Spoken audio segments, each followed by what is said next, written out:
오늘은 무슨 주일이라고요? 어린이 주일, 어버이 주일이 아니고 어린이 주일입니다. 우리 다음 세대 아이들이 하나님의 말씀 안에서 잘 성장할 수 있도록 여러분 기도해 주시기 바랍니다. 우리 아이들이 우리 미래입니다. 믿으십니까?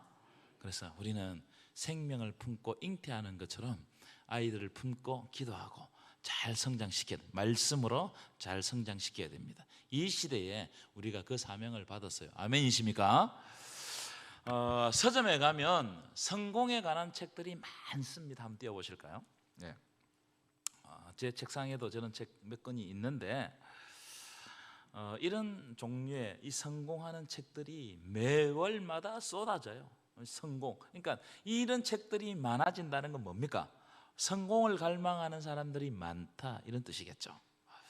특히 왼쪽에 보시면, 위에 보시면은 성공하는 사람들의 7가지 습관, 저 책은요 자기 개발 도서 그리고 성공 지향서 책 중에서 아주 유명한 책이고 고전에 해당됩니다. 그래서 저 책을 아마 기준으로 해가지고 요즘 나오는 책들이 쫙 나오는 게 아닌가, 그렇게 생각될 정도로 저 책은 아주 중요한 책이에요. 자, 그런데 이런 성공 서적들, 자기 개발 도서들, 이런 공통적인 내용이 있더라고요. 제가 어제 쭉 목차를 살펴보니까 어떤 내용이냐면 한번 띄워보실까요? 이런 내용이에요. 성실한 태도를 가지면 성공한다는 거예요. 그렇죠? 우리 성실하게 일하면 성공하겠죠. 시간 관리를 잘 해라는 거예요. 그렇죠? 여러분, 성공에 관한 이 자기개발 도서 시간 관리는 꼭 나옵니다. 계획하고 뭐 하라고요? 실천해야 된다. 우리 계획은 잘하는데 실천을 잘 안 합니다. 근데 계획하고 반드시 실천해라. 그러면 성공한다. 우선순위를 정하라. 우리가 어떤 일을 할 때에 뭘 정하라고요? 중요한 것과 중요하지 않는 것을 따로 구분해가지고 우선순위를 정해가지고 이렇게 일을 해나가는 것이 성공의 필수 요건이라는 겁니다. 그 다음에 배우는 것을 멈춰서는 안 된다. 평생 공부해야 된다. 어떤 것을 평생 공부하면서 그걸 파고들 때 하더라는 거예요. 그 다음에 뭐죠? 긍정적인 사고를 가지라. 어떤 사람은 참 부정적입니다. 매사에 부정적이에요. 그런데 성공하려면 어떤 사고를 가져야 된다고요? 긍정적인 사고. 긍정적인 사고. 그 다음에 이제 요즘에 이런 이제 주제들이 많이 나와요. 다른 사람과 좋은 관계를 가지라. 성공하는 사람들을 보니까 그 옆에 사람들이 좋은 사람들이 많더라는 거예요. 그래서 사람을 만나는 기술, 이런 스킬들, 이런 것들을 잘 익히면 성공한다는 거예요. 이런 주제들로 이루어져 있습니다. 제가 생각할 때도 방금 말씀드린 그 성공의 여러 가지 조건들이 있죠. 이걸 여러분의 삶의 태도로 습관화시키면 세상에서 말하는 성공을 쟁취할 수 있다 생각합니다. 저걸 잘 지키면 아마 성공할 것 같아요. 저걸 지키는데 성공하지 못하는 사람이 어디 있겠습니까? 자, 그래서 그럼 세상에서 말하는 성공은 뭐냐? 몇 가지 범주가 있습니다. 제가 여러 책을 보니까 딱 3가지 범주로 나누어지더라고요. 첫 번째, 여러분, 세상에서 성공한 사람은 어떤 사람이라고요? 돈을 많이 번 사람. 여러분, 돈 많이 번 사람을 보고 우리는 뭐라고 그래요? 저 사람 성공했다. 저 사람 잘 사는데 진짜 옛날에는 못 살았는데 진짜 요즘 보니까 성공했다. 돈 많이 벌면 성공했다고 우리 이야기합니다. 두 번째, 사람들에게 인기가 많고 인정받고 큰 명예를 받으면 성공했다고 그래요. 그렇죠? 그 사람들이 막 인기가 좀, BTS 아세요, 여러분? 모르시죠, 여러분들? 블랙핑크 아세요? 세계적으로 인기가 높아요. 그러니까 사람들이 볼 때 돈도 돈이지만 그 사람들의 명성을 보면 야, 저 애들 성공했다. 어릴 때 성공했다. 그렇죠? 성공이 큰 명성을 얻을 때 성공했다고 이야기합니다. 세 번째, 세상 권력을 얻는 것을 성공했다고 이야기합니다. 그렇죠? 그리고 다른 사람보다 높은 자리에 올, 대통령이 되었다, 국회의원이 되었다, 국무총리가 되었다, 장관이 되었다, 아니면 회사에서 회장이 되었다, 사장이 되었다, 또 다른 사람보다 더 높은 자리에 계속해서 진급해서 올라간다. 이러면 이걸 보고 뭐라고 이야기한다고요? 저 사람이 성공했다. 높은 자리에 올라가는 걸 보고 성공했다. 그래서 이 세상에 사는 대부분의 사람들은 이런 성공, 금방 말씀드린 이 세 가지의 성공을 쟁취하려고 어마어마한 노력을 기울입니다. 목숨을 건단 말이에요. 그렇기 때문에 이 세상 사람들의 인생의 결론이 뭐냐? 인생의 결론이 있어요. 한번 띄워보실까요? 남보다 뭐하게 살고? 부유하게 살고, 남보다 많이 가지고, 남보다 어디에 올라가야 돼요? 높은 자리에 올라가야 되고, 남보다 많은 사람들에게 존경받고 추앙받는 거. 여기에 딱 보면은 계속 반복되는 단어가 뭡니까? 남보다, 남보다, 내 옆 사람보다, 누구보다. 그래서 우리가 남보다 잘 되면 성공했다고 이야기한단 말이에요. 그래서 이 조건들을 획득하기 위해 가지고 목숨을 겁니다. 그렇죠? 남보다 잘 살기 위해서, 남보다 큰 집을 가지기 위해서, 남보다 좋은 차를 몰기 위해서, 남보다 넉넉하게 살기 위해서, 이걸 위해서 여러분 살지 않습니까? 자, 그런 의미를 이제 우리 머릿속에 넣고 오늘 본문으로 돌아가실 텐데, 오늘 말씀 잠언서는 누가 기록했죠? 오늘 말씀 잠언은 솔로몬 왕이 기록했는데, 이 솔로몬 왕은 세상 기준으로 볼 때 세상에서 가장 성공한 사람이 아닌가. 이 사람이 오늘 잠언서를 기록했어요. 이 솔로몬은 우리가 가히 상상하지 못할 만큼 어마어마한 성공을 이루었습니다. 어마어마한 성공을 이루었어요.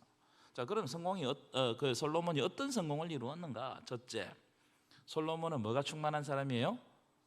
지혜가 충만. 하려면 크게 이야기하세요. 솔로몬은 뭐가 충만한 사람이에요? 네, 감사합니다. 답답해 죽을 뻔했어요. 많은 사람들이 이 솔로몬이 지혜가 뛰어나니까 솔로몬의 지혜를 듣기 위해서 각국으로 막 몰려들어, 솔로몬에게 몰려들어. 서바 여왕도 솔로몬의 지혜를 듣기 위해서 막 왔습니다.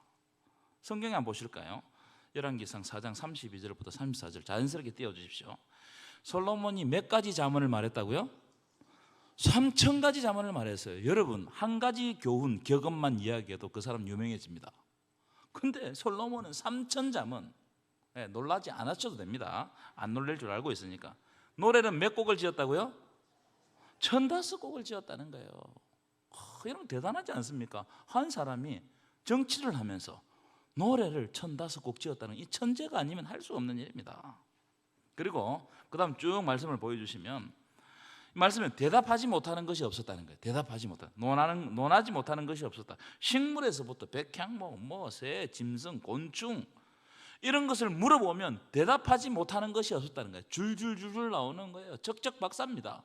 그러니까 이 지혜가 크니까, 지혜가 충만하니까 모든 지식을 잘 습득하는 겁니다. 그럼 이런 사람이 여러분 성공한 사람이죠. 그러니까 솔로몬에게 가면 모든 것을 답을 다 이야기해 줘. 세상적인 답을 다 이야기해 주는 거예요. 성공한 거예요. 두 번째, 솔로몬은 지혜만 뛰어난 것이 아니고 세상의 부귀영화를 다 가졌습니다. 솔로몬보다 부귀영화를 많이 가진 사람은 없습니다. 어마어마한 것을 가졌습니다. 자, 열왕기상 10장 14절을 띄워보시면, 솔로몬이 세입금으로 거둬들인 금만, 다른 걸 다 빼고 금만 무려 몇 달란트라고요? 666달란트. 이 한 달란트의 무게가 34kg 정도 된다고 그래요. 그럼 666달란트로 제가 어제 이거 계산했습니다. 22,600kg. 금이 22,600kg. 알았어요. 뭐 얼마나 금을 많이 가지고 계신지 모르겠지만 금이 22,600kg. 제가 이걸 돈으로 환산해 봤거든요. 돈으로 환산하니까 요즘 금값 1kg에 8,575만 원. 예? 8,500만 원. 8천 맞잖아요. 예. 그래서 이걸 계산하니까요, 금으로 거두어들인 돈만 해도 2조입니다. 2조. 아유 참. 여러분 이 동그라미 한번 보세요. 여러분 2조가 얼마 되는지 모르죠? 예. 동그라미 한번 보세요, 여러분. 엄청 당시 돈으로, 이 금으로 세금을 받아들인 이 당시 돈으로 어마어마한 거. 지금도 이 돈을 셀 수가 없어요. 그런데 당시에 2조를 거두었던 금으로만. 여러분 솔로몬은 지혜도 뛰어나고 엄청난 돈을 가졌고, 그리고 이 아버지 때보다 넓은 땅을 정복합니다. 그러니까 많은 나라들로부터 이 금값 말고도 엄청난 조공을 받았습니다.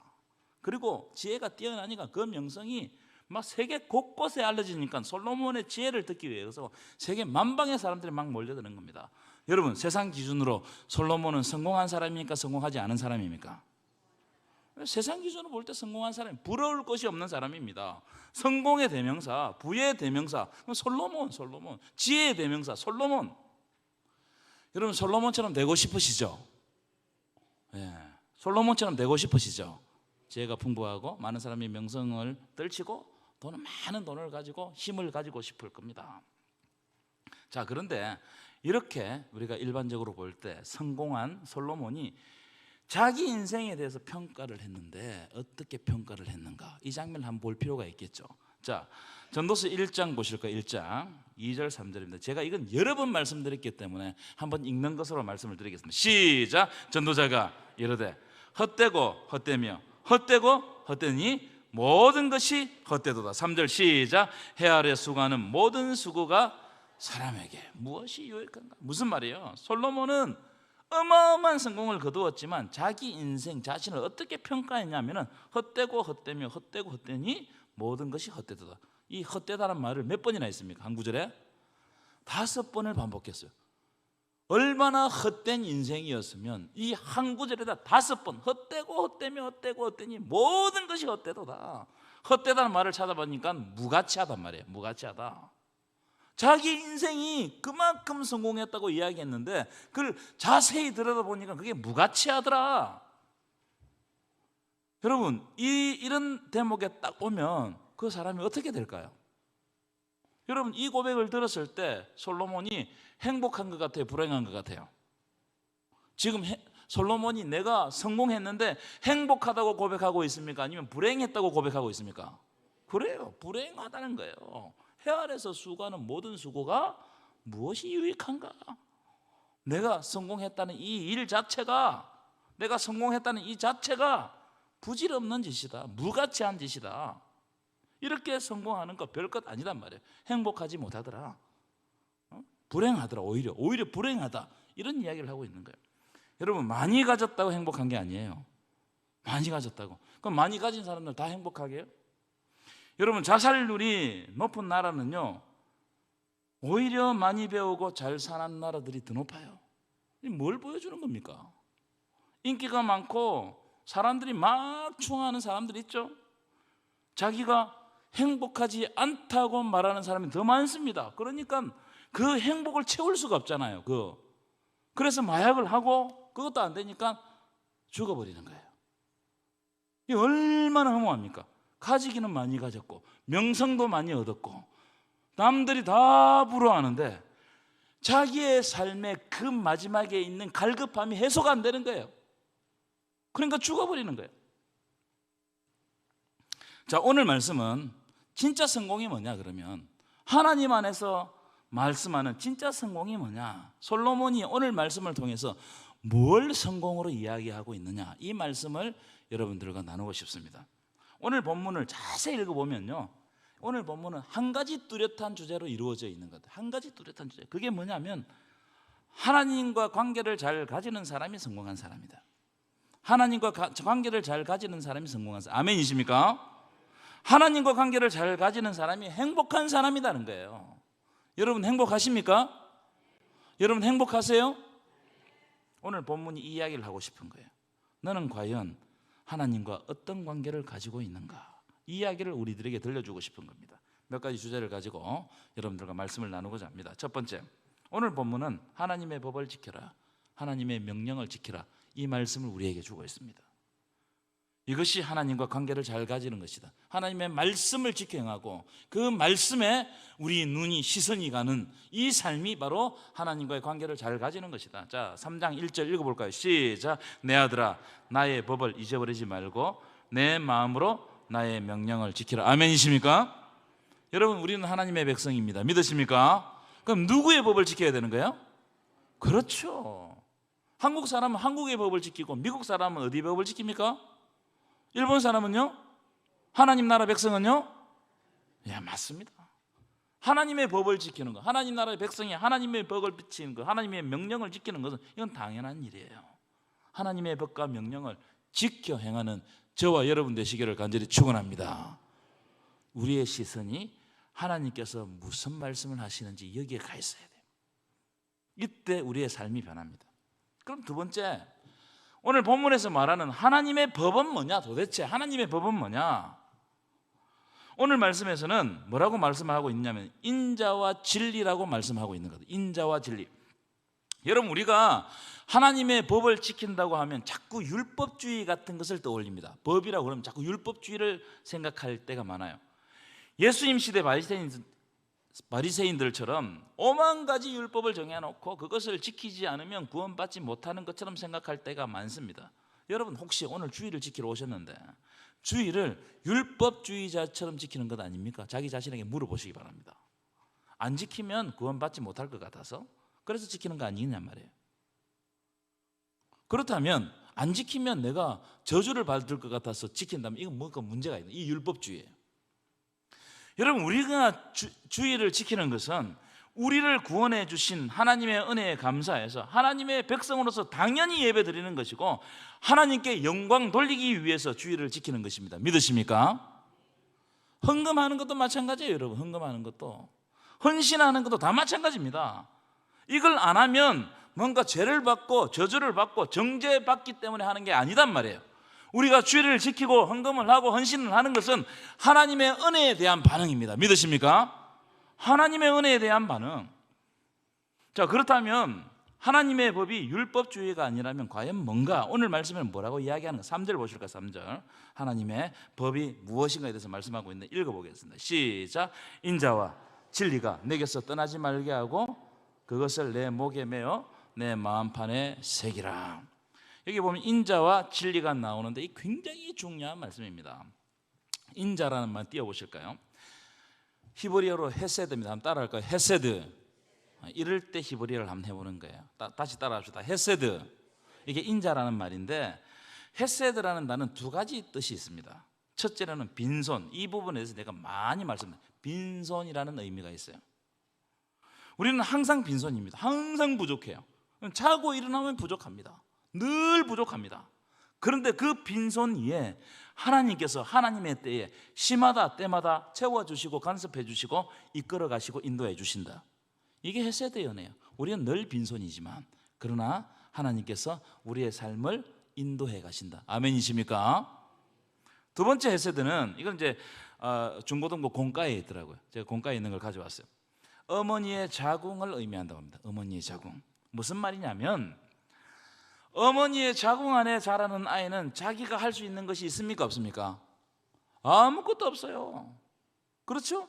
그저 태출을 통해서 공급해주는 어머니의 영양분을 먹고 자랄 뿐이에요. 자기가 할 수 있는 게 아무것도 없어요. 이게 무슨 말이냐? 헤세드는 어머니로부터 일방적으로 주어지는 은혜가 헤세드라는 거예요. 내가 달라고 한다고 해서 다 주고 내가 받기 싫다고 해서 안 받는 게 아니에요. 하나님의 은혜가 우리에게 일방적으로 주어지는 거예요. 여러분, 우리는 구원에 대해서 그리고 생명에 대해서 할 수 있는 것이 아무것도 없습니다. 오직 하나님이 우리에게 은혜를 주시고 계속 생명을 공급해 주셔야 우리가 살 수 있는 것이고 구원받을 수 있는 것입니다. 믿으십니까? 그래서 우리가 구원을 향해서 뭔가를 하는 일이 아무것도 없어요. 우리 공로는 없습니다. 오직 하나님께서 지금 이 시간에도 계속해서 생명을 일방적으로 공급해 주시는 겁니다. 여러분, 이 헤세드의 은혜가 여러분 삶 가운데 넘쳐나기를 간절히 축원합니다. 진리라는 말 띄워보실 거예요. 진리. 진리는 히브리어로 에메트라는 말입니다. 한번 따라할까요? 에메트. 에메트. 자, 이 말은 여러 가지 뜻이 있어요. 에메트라는 말은. 그런데 저는 오늘 하나님의 성실이라는 말로 여러분들에게 말씀을 드리고 싶어요. 왜 성실이냐면은 우리는 늘 부족하고 불성실합니다. 그래서 우리에게는 진리가 없어요. 왜냐하면 우리가 불성실하고 우리가 죄인이니까 우리의 말이 사람들이 믿습니까? 안 믿는 거예요. 근데 하나님은 성실해요. 하나님은 성실하시기 때문에 하나님의 말씀이 바로 입에서 떨어지는 순간 그 말씀이 이루어지는 거예요. 아멘이십니까? 이게 에메트단 말이에요. 에메트. 에메트. 성실. 하나님의 성실성. 무슨 말입니까? 하나님의 백성들의 성공은 돈 많이 버는 것이나 높은 명예를 가지는 것이나 그 큰 권력을 가지는 것이 아니고 하나님이 주시는 은혜를 사모하고 에메트 하나님의 성실을 기대하고 살아가는 것이 바로 성공이라는 거예요. 여러분 성공하십니까? 여러분 성공하셨어요? 그렇게 성공을 못 하셨어요? 여러분이 하나님의 헤세드의 은혜를 받고 있고 에메트의 은혜를 받고 있다는 것은 그건 성공한 겁니다. 믿으십니까? 3절 다시 보여주실까? 3절 이렇게 되어 있습니다. 인자와 진리가 내게서 떠나지 말게 하고 그것을 어디에 매라는 거예요? 내 목에 매라는 거예요. 목에. 여러분 목은 뭘 의미하는 겁니까? 생명을 의미해요. 생명을 네 목에 매라는 겁니다. 인자와 진리를 네 목에 매라. 돈을 목숨같이 여기지 말고 명예를 목숨같이 여기지 말고 권력, 자기 자신을 목숨같이 여기지 말고 하나님의 헤세드의 은혜와 진리, 성실, 에메트를 목숨같이 여기라는 거예요. 이게 바로 성공이다. 그러니까 여러분 그리스도인은 보는 눈이 달라야 돼요. 세상 사람들이 다 그쪽으로 달려가지만 우리는 그럼에도 불구하고 하나님의 헤세드의 은혜와 에메트의 은혜를 가슴 깊이 새기고 언젠가는 하나님께서 우리를 회복시켜 주실 것을 믿고 기대하는 것이 성공입니다. 믿으십니까? 이런 은혜가 있기를 간절히 축원합니다. 세 번째, 참 성공은 하나님께 마음을 드리는 거예요. 마음을. 오늘 본문을 보시면 반복되는 단어들이 나옵니다. 자, 1절 보여주세요. 1절. 자, 내 아들아 나의 법을 잊어버리지 말고 내 무엇으로? 마음으로 명령을 지키라는 거예요. 명령을 지키는 척 하지 말고 마음으로 명령을 지키라. 이 중요해요. 자, 3절도 보실까요? 인자와 진리가 내게서 떠나지 말고 그것을 내 목에 매며 어디에 새기라는 거예요? 네 마음판에 새기라는 거예요.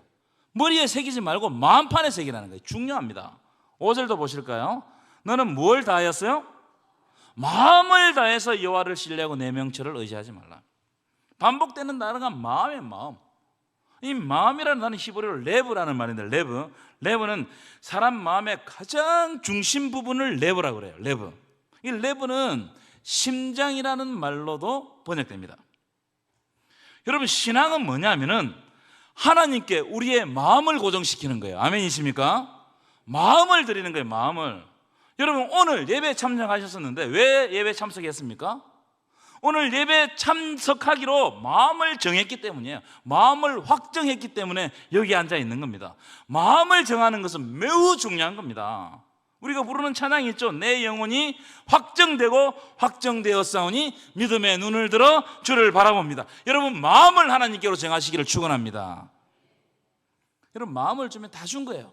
마음 주면 다 준 겁니다. 내가 어떤 사람을 사랑하는지 안 하는지를 알려고 하면 내 마음이 그 사람에게 가는지 안 가는지를 보면 돼요. 마음이 가잖아요. 그럼 자꾸 생각이 납니다. 자꾸 생각이 나잖아요. 그러면 만나고 싶어요. 사랑하게 되면 모든 것을 다 주어도 아깝지 않아요. 우리가 자녀들에게 뭘 주잖아요. 주고 난 다음에도 기뻐요. 이게 하나님의 사랑이란 말이에요. 마음을 줄 때 이런 역사가 일어나는 거예요. 여러분 하나님의 관계가 이런 관계가 되시기를 축원합니다. 이것이 하나님 안에서 성공하는 겁니다. 여러분 하나님은 오해하지 마십시오. 자꾸 물질을 받기를 원하지 않습니다. 자, 이사야 1장 11절 보여주실까요? 1장 11절부터. 이사야가 너무 화가 나가지고 막 이스라엘 백성들에게 소리를 지르는 거예요. 여호와께서 말씀하시되 너희의 무수한 재물이 내게 무엇이 유익하뇨? 아무 유익이 없다는 거예요. 니들이 재물 갖고 온다고 내가 그걸 좋아할 것 같냐?